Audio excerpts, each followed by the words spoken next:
question du superviseur, pour moi, c'est un élément clé.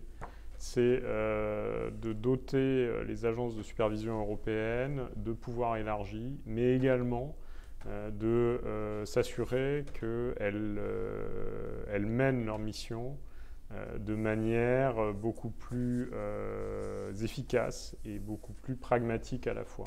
Et ça, c'est vrai particulièrement de l'ESMA, dont on voit qu'on a des mécanismes de prise de décision qui, parce que ça se fonde sur le fait qu'il y a 27 États membres, et donc on veut faire des votes qui représentent au mieux ces 27 États membres, on se retrouve à la fin avec des décisions qui reflètent moins l'expertise que certains États peuvent avoir des sujets que la relative indifférence d'un certain nombre, et en réalité d'un grand nombre d'États membres aux questions financières.